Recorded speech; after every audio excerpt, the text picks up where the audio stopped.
अस्सलामुअलैकुम। Today we will discuss about the treatment of the inguinal hernias. Inguinal hernias का मैंने आपको पहले बताया हुआ है कि दो टाइप्स होते हैं, एक डायरेक्ट और एक इनडायरेक्ट इंग्वाइनल हर्निया होता है।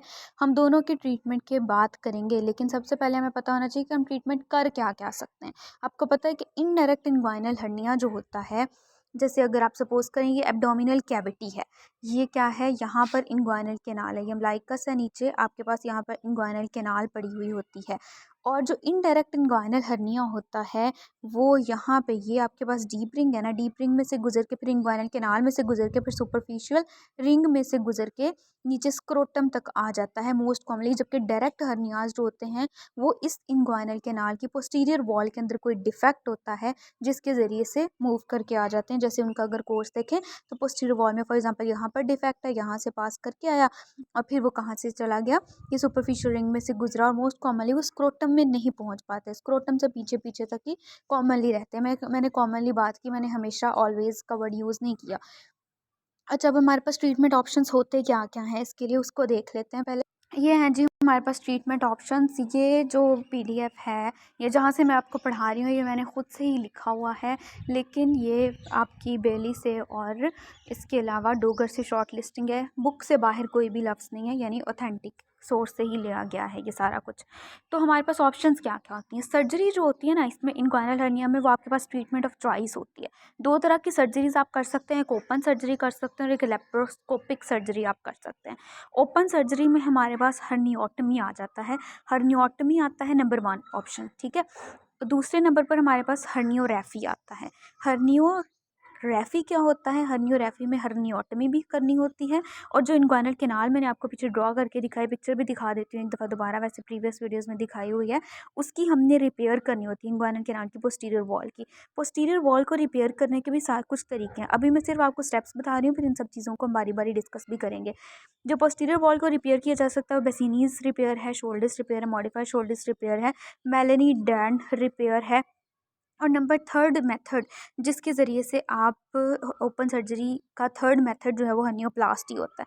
हर्नियोप्लास्टी में हर्नियोटमी करनी होती है। हर्नियोटमी सिंपली होता है excision of the hernial sac, के सैक को सिंपली आप निकाल दो, ठीक है। लेकिन हर्नियोप्लास्टी में सैक को निकालने के बाद अपने posterior wall of inguinal canal को एक मैश के साथ रिपेयर करना होता है। ऊपर तो हमने बात की ना कि इन मेथड से ये रिपेयर्स हैं जिनके ज़रिए से आप कर सकते हो। बेसिकली ये वाली जो ऊपर वाली हमने यहाँ पे रिपेयर्स की बात की ना, वो बॉडी के अपने ही टिश्यूज़ या मसल्स की अरेंजमेंट इस तरह से हमने करनी है।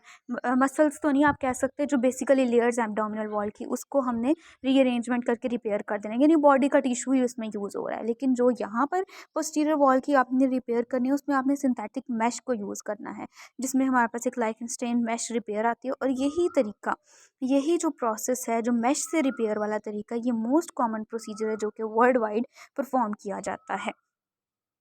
अब हम बारी बारी इसके ट्रीटमेंट को भी डिस्कस करेंगे। ट्रीटमेंट में हमारे पास कौन कौन सी चीज़ें आ जाती हैं। सबसे पहले मैं आपको रिकॉल कर रही हूँ इंटीरियर एब्डोमिनल वॉल की लेयर्स कौन कौन सी थी। सबसे पहले आपको पता है स्किन आती है, फिर सुपरफिशियल फेशिया आता है। सुपरफिशियल फेशिया में भी 2 लेयर्स आते हैं, एक फैटी लेयर होती है और एक मेम्ब्रेनस लेयर होती है। फैटी लेयर जो होती है वो कैंपर्स फेशिया भी इसको कहते हैं, और मेम्ब्रेनस लेयर क्या होती है, स्कारपास फेशिया उसको हम लोग कह रहे होते हैं। फेशिया के बाद, इन शॉर्ट, स्किन और सुपरफिशियल फेशिया के बाद हमारे पास एक्सटर्नल ओब्लिक एपोन्यूरोसिस आता है, फिर इंटरनल ओब्लिक आता है, उसके बाद ट्रांसवर्सिस एब्डोमिनिस आता है, फिर ट्रांसवर्सालिस फेशिया आता है, और नीचे आपके पास फिर पेरिटोनियम आ जाती है, ठीक है। कुछ यूँ होता है। अब हर्नियोटमी का मैंने मीनिंग आपको बता दिया कि सिंपली हर्नियल सैक एक्सियन को हम लोग हर्नियोटमी कह रहे होते हैं, लेकिन ये आपने करनी कैसे है, इसके स्टेप्स थोड़े बहुत आपको पता होने चाहिए कि किस किस तरह से हम लोग इसको कर रहे होते हैं। ज़ाहिर सी बात है, लेयर्स बताने का मकसद यहाँ पर ये था कि इन सारी लेयर्स को कट करके ही फिर हम ज़ाहिर सी बात है नीचे पहुँचेंगे ना इंग्वाइनल कैनाल तक, क्योंकि इंग्वाइनल कैनाल की एंटीरियर वॉल बना रहा होता है एक्सटर्नल ऑब्लिक मसल।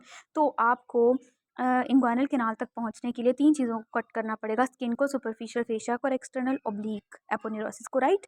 क्योंकि इंग्वाइनल कैनाल की एंटीरियर बाउंड्री एक्सटर्नल ऑब्लिक से बन रही है। आप एक्सटर्नल ऑब्लिक को में इंसिजन दे दी तो नीचे इंग्वाइनल कैनाल आपके पास खुल जाएगी। और इनडायरेक्ट इंग्वाइनल हर्निया का मैंने आपको ऑलरेडी बता दिया कि वो आपकी इंग्वाइनल कैनाल में से गुजर कर जा रहा होता है, यानी इनडायरेक्ट हर्निया आपको ईजिली वहाँ पर मिल जाएगा। लेकिन जो इंग्वाइनल कैनाल मैंने ड्रॉ करके दिखाई, यहाँ पर ड्रॉ कर लेते हैं, यहाँ पर इंग्वाइनल कैनाल होती है, ठीक है। इंग्वाइनल कैनाल के अंदर से भी एक स्ट्रक्चर है स्पर्मेटिक कॉर्ड, ठीक है। स्पर्मेटिक कॉर्ड होता है जो कि आपके एब्डोमिनल कैविटी से गुजर के नीचे स्क्रोटम में आ रहा होता है। उस जो स्पर्मेटिक कॉर्ड की हम बात करें, उस स्पर्मेटिक कॉर्ड के अंदर से इंग्वाइनल हर्निया जो है वो आपका पास करके आ रहा होता है। Indirect inguinal hernia spermatic cord में से पास करके आ रहा होता है। सबसे पहले आपने क्या करना है, स्किन पे इंसियाँ देनी। स्किन पे आपने ना ओब्लीक इंसियाँ देनी होती है, ठीक है। ओब्लीक इंसियाँ दे दी स्किन पे, सुपरफिशियल फेशिया को कट किया, ठीक है। उसके बाद एक्सटर्नल ओब्लीक मसल आ गया। एक्सटर्नल ओब्लीक मसल के फाइबर्स जिस डायरेक्शन में होगी ना, लेट सपोज ये मसल है और उसके फाइबर्स यूं हैं, ठीक है, इस तरह अरेंज्ड हैं, तो आपने उसी डायरेक्शन में यहाँ पर यूं इसी डायरेक्शन में इंसिजन देनी। नीचे आपके पास क्या आ गया, इनग्वाइनल कैनाल खुल के आ गई, जिसके अंदर से आपने स्पर्मेटिक कॉर्ड को सबसे पहले ढूंढना है। स्पर्मेटिक कॉर्ड के अंदर से फिर आपने किसको ढूंढना है, इस वाले हर्निया को ढूंढना है, ठीक है। इनडायरेक्ट इनग्वाइनल हर्निया को ढूंढना है। उसको ढूंढने के बाद आपने क्या करना है कि ये जो इनडायरेक्ट इनग्वाइनल हर्निया है ना, ये वाला, इसको आपने up to the deep ring, ये डीप रिंग थी ना हमारे पास, यहाँ तक सेपरेट कर लेना है। जैसे हमारे पास क्या है, एक क्लियर सी पिक्चर दिखा देती हूँ। जैसे फॉर एग्जांपल यहाँ पर ये आ रहा है आपका इनडायरेक्ट इनग्वाइनल हर्निया, ठीक है। तो आपने यहाँ पर डीप रिंग है, यहाँ तक इसको पूरा एलिवेट कर लेना है, सेपरेट कर लेना है। फिर इसकी नेक को फिक्सेट करके, ठीक है, फिर नीचे वाला जो सैक है ना, आपने उस सैक को क्या कर देना है, कट कर देना है, ठीक है। कट कर देना है आपने इसको। अब हमारे पास क्या होता है, कुछ केसेस में जो हर्नियाज होते हैं वो स्क्रोटम में नीचे तक नहीं पहुंच पाते, ठीक है, जिसमें हमने सैक को कम्प्लीटली एक्साइज कर दिया, यहाँ पर नेक को फिक्सेट किया, फिक्स करके नीचे से ये सारा हमने काट दिया। लेकिन कुछ केसेस में क्या होता है हमारे पास कि जो हर्निया है वो स्क्रोटम में भी नीचे तक पहुंचा हुआ था, यहाँ तक। तो उस केस में हमारे पास पॉसिबल नहीं होता कि हम उसको नीचे से पूरा काट दें, ठीक है। तो उस केस में हम लोग फिर उसका वो वाला पोर्शन जो कि नीचे स्क्रोटम में चला गया होता है उसको छोड़ देते हैं। होप सो इसकी समझ आ गई होगी। अब हमने ये सारा कुछ कर लिया, हर्नियोटमी कर लिया, एक्सिजन ऑफ हर्नियल सैक कर लिया, लेकिन हमने जाहिर सी बात है वूंड को क्लोज करना है। जो वूंड हमने क्रिएट किया है, किस किस चीज़ को कट करके आए थे, स्किन को कट करके आए थे, सुपरफिशियल फेशियल और एक्सटर्नल ओब्लिक एपोनेउरोसिस को कट करके आए थे। तो हमने इन सब की सूचरिंग करनी है, ठीक है। लेकिन आपको पता है एक्सटर्नल ओब्लिक एपोनेउरोसिस के अंदर सुपरफिशियल रिंग प्रेजेंट होती है, तो आपने सुपरफिशियल रिंग को भी दोबारा से रिकंस्ट्रक्ट कर देना है, क्योंकि उसी में से तो स्ट्रक्चर्स पेरिटोनियम में से गुजर के पेरिटोनियम वाले स्ट्रक्चर्स उसी रिंग के ज़रिए से तो गुजर के आ रहे होते हैं स्क्रोटम के अंदर। तो हमने उनका कनेक्शन तो नहीं ना बंद करना पेरिटोनियम का स्क्रोटम का, तो इसलिए सुपरफिशियल रिंग को रिकंस्ट्रक्ट कर देना होता है हमने। यहाँ पर वो आपकी ये डोगर की पिक्चर्स हैं, ये स्किन पर वो इंसिजन दे रहा है, ये आई एम सॉरी स्किन पर नहीं है, यहाँ पर एक्सटर्नल ओब्लीक पर इंसिजन दी जा रही है कि जिस डायरेक्शन में ये फाइबर्स हैं उसी डायरेक्शन में इंसिजन दी जा रही है। नेक्स्ट उसने क्या किया कि ये कॉर्ड को हटा लिया, साइड पे कर लिया, लिफ्टिंग ऑफ द कॉर्ड दिखाई हुई है आपको। उसके बाद उसने क्या किया हुआ है कि सैक को, ये वाला जो सैक है ना आपका, ये कॉर्ड था, उसमें से उसने सैक को निकाल लिया, सेपरेट कर लिया। फिर उसने उसकी नेक को फिक्सेट कर दिया है, ठीक है, ट्रांसफिक्सेट कर दिया है। और उसके बाद फिर उसने यहाँ से यूँ काट देना है इतने पोर्शन को, ठीक है। I hope so it will be clear. उसके बाद उसने वापस क्या कर दिया है कि क्लोजर कर दी है इनग्वाइनल कैनाल की, यानी सूचर्स वगैरह उसने पास कर दिए हैं। अच्छा, याद रखना है कि जो पीडियाट्रिक इनडायरेक्ट इनग्वाइनल हर्निया, यानी बच्चों के अंदर अगर ये हर्निया हो ना, तो उसके अंदर हर्नियोटमी ही काफ़ी होती है। हर्नियोटमी आपने कर दी, बस बात ख़त्म हो गई। लेकिन जो ओल्डर चिल्ड्रन होते हैं और जो एडल्ट होते हैं, उनके अंदर हर्नियोटमी के बाद भी कुछ स्टेप्स करने होते हैं। वो कौन से स्टेप्स होते हैं कि हमने posterior wall of the inguinal canal की स्ट्रेंथ की असेसमेंट करनी है, ठीक है। कि जो आपको पता है, मैं बार बार आपको वही पुरानी पिक्चर्स नहीं दिखा रही, ये पिक्चर मैं आपको पहले दिखा भी चुकी हूँ। इसमें ये आपको पता है इंटीरियर वॉल है कि पोस्टीरियर वॉल है इंग्वाइनल कैनाल की। तो एडल्ट्स के अंदर या ओल्डर चिल्ड्रन के अंदर हमने ये करना होता है कि हर्नियोटमी तो कर दी, उसके बाद पोस्टीरियर वॉल की स्ट्रेंथ को भी चेक करना होता है, और अकॉर्डिंगली फिर हमने 2 काम करने होते हैं, ठीक है। कौन से वो 2 काम करने होते हैं, इसकी स्ट्रेंथ को चेक करने के बाद या तो हमने टाइटन करना होता है डीप रिंग को, क्योंकि आपको पता है पोस्टीरियर वॉल के अंदर ही डीप रिंग पड़ी हुई होती है ना, इंग्वाइनल कैनाल के पोस्टीरियर वॉल के अंदर। या तो आपने टाइटन करना है उस डीप रिंग को, या फिर पोस्टीरियर वॉल को स्ट्रेंथन करना है by using one of the following methods, जो मेथड्स हम अभी पढ़ेंगे। जो डीप रिंग को आप टाइटन करते हो ना, उसमें सिंपली आप टाइटन कैसे कर सकते हो कि अगर किसी पेशेंट में ऑपरेशन की वजह से, सर्जरी की वजह से वो डीप रिंग ज़्यादा पेटुलस हो गई है, ज़्यादा खुली हो गया, आपने उसको नैरो करना है तो आपने सिंपली सूचर्स लगा देने हैं, चंद एक सूचर्स वहाँ पर आपने लगा देने हैं, ठीक है। जो इंटरप्टेड सूचर्स आप यूजुअली लगाते हो, इंटरप्टेड सूचर्स क्या होते हैं और कंटिन्यूस सूचर्स क्या होते हैं, ये मैं नेक्स्ट पिक्चर में दिखाती हूँ। नेक्स्ट हमारे पास आ जाता है कि अगर किसी की पोस्टीरियर वॉल को स्ट्रेंथन करना है तो वो आप कैसे करोगे। उसमें एक चीज़, एक तरीका आपके पास बेसिनीज रिपेयर आता है। बेसिनीज रिपेयर एक ट्रिपल लेयर्ड रिपेयर होती है। वो क्या होता है कि इसमें आपको अगेन वही मैं रिकॉल कर रही हूँ, वही लेयर्स को, स्किन, सुपरफिशियल फेशिया, नीचे external oblique aponeurosis, internal oblique aponeurosis, फिर हमारे पास ट्रांसवर्सिस एब्डोमिनिस आ जाता है और उससे नीचे हमारे पास फेशिया ट्रांसवर्सैलिस आ जाता है। सही है ना। अब जो आपका, आपको पता है कि ये आपका, अगर ये एक्सटर्नल ओब्लिक है और ये हमारे पास क्या इंटरनल ओब्लिक है और ये हमारे पास ट्रांसवर्सिस एब्डोमिनिस है। तो इंटरनल ओब्लिक और ट्रांसवर्सिस एब्डोमिनिस जो मसल्स होते हैं उनके एपोन्यूरोसिस मिलकर एक टेंडन बना रहे होते हैं जिसको हम लोग कंजॉइंट टेंडन कहते हैं। तो ये जो कंजॉइंट टेंडन है आपका, ठीक है, और ये जो नीचे हमारे पास ये वाला फेशिया ट्रांसवर्सैलिस है, इस कंजॉइंट टेंडन को और इस फेशिया ट्रांसवर्सैलिस को जो इनग्वाइनल लिगामेंट होता है, आपने इनग्वाइनल लिगामेंट के साथ अटैच कर देना होता है। यहाँ पर भी आप इंटरप्टेड सूचर्स लगाते हो।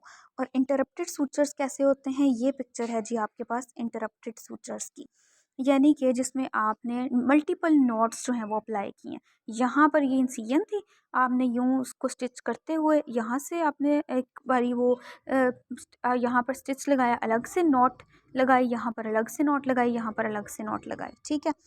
अच्छा, उसके बाद लेकिन जो कंटिन्यूस सूचर्स होते हैं, कंटिन्यूस सूचर्स में जैसे यहाँ पर इंसिजन है, आपने एक ही बारी वो सारा करके उसको स्टिच करके, ठीक है, यानी एक ही बारी वो थ्रेड को मल्टीपल टाइम्स यूँ गुजारना होता है, एज़ कम्पेयर टू ये जहाँ पर हमने मल्टीपल नॉट्स यूज़ किए। यहाँ पर आप यहाँ पर एक नॉट लगा दो, ठीक है। तो ये है हमारे पास कंटिन्यूस और इंटरप्टेड सूचर्स। नंबर 2 जो मेथड है वो हमारे पास आ जाता है शोल्डिस रिपेयर। शोल्डिस रिपेयर 4 लेयर्ड रिपेयर होती है। इसमें आप क्या करते हो, वही वाली लेयर्स कंजॉइंट टेंडन को ही यूज़ करते हो जो कि इंटरनल ओब्लिक एपोन्यूरोसिस और ट्रांसवर्सिस एब्डोमिनिस से मिलकर बना हुआ था। कंजॉइंट टेंडन को और फेशिया ट्रांसवर्सैलिस को ही यहाँ पर इंग्वाइनल लिगामेंट के साथ सूचर करना होता है। लेकिन यहाँ पर आप क्या करते हो, यहाँ पर आपने जो फेशिया ट्रांसवर्सैलिस होता है उसको डीप रिंग से लेकर प्यूबिक ट्यूबरकल तक इंसाइज करना होता है, ठीक है। जो आपके पास क्या है, फेशिया ट्रांसवर्सैलिस है, फेशिया ट्रांसवर्सैलिस से तो पोस्टीरियर वॉल बना रहा होता है ना इनग्वाइनल कैनाल की, तो उस फेशिया ट्रांसवर्सैलिस को, और आपको पता है फेशिया ट्रांसवर्सैलिस के अंदर ही हमारे पास डीप रिंग प्रेजेंट होती है। तो डीप रिंग से लेकर प्यूबिक ट्यूबरकल जो है वहाँ तक आपने फेशिया ट्रांसवर्सैलिस को इंसाइज करना है। वो जब इंसाइज कर लिया, जैसे ये फेशिया ट्रांसवर्सैलिस था सारा, आपने उसको इंसाइज कर लिया। अब ये जो इसका अपर लीफ है और ये जो लोअर लीफ है ना, इसको ओवरलैप कर देना है आपने, यानी एक दूसरे के ऊपर रख देना है और फिर इसको सूचर कर देना है, ठीक है। तो ये इसको हम कहते हैं double breasting of the fascia transversalis. जो शोल्डिस रिपेयर है उसको 4 लेयर्ड रिपेयर इसलिए कहते हैं क्योंकि ये 2 लेयर्स फेशिया ट्रांसवर्सैलिस की जो कि आपने खुद क्रिएट की हैं इंसिजन देकर। और इसके अलावा कंजॉइंट टेंडन, कंजॉइंट टेंडन के अंदर भी 2 चीज़ें आती हैं, इंटरनल ओब्लिक और ट्रांसवर्सिस एब्डोमिनिस। तो इन 4 लेयर्स को आप सूचर कर रहे होते हो with the shelving edge of the inguinal ligament, इसलिए इसको 4 लेयर्ड रिपेयर कहा जाता है, राइट। अच्छा, इसके अलावा हमारे पास ना एक मॉडिफाइड शोल्डिस रिपेयर भी होती है। जो मॉडिफाइड शोल्डिस रिपेयर होती है वो 6 लेयर्ड रिपेयर होती है। उसमें आप तीनों लेयर्स की डबल ब्रेस्टिंग करते हो। 3 लेयर्स कौन सी, फेशिया ट्रांसवर्सैलिस की तो करते हो, ये मैंने तरीका बता दिया। इसके अलावा आप इंटरनल ओब्लिक एपोन्यूरोसिस और ट्रांसवर्सिस एब्डोमिनिस, इन तीनों लेयर्स की डबल ब्रेस्टिंग करते हो। 6 लेयर्स बन जाती हैं, फिर इनको सूचर कर देते हो नीचे इनग्वाइनल लिगामेंट के साथ।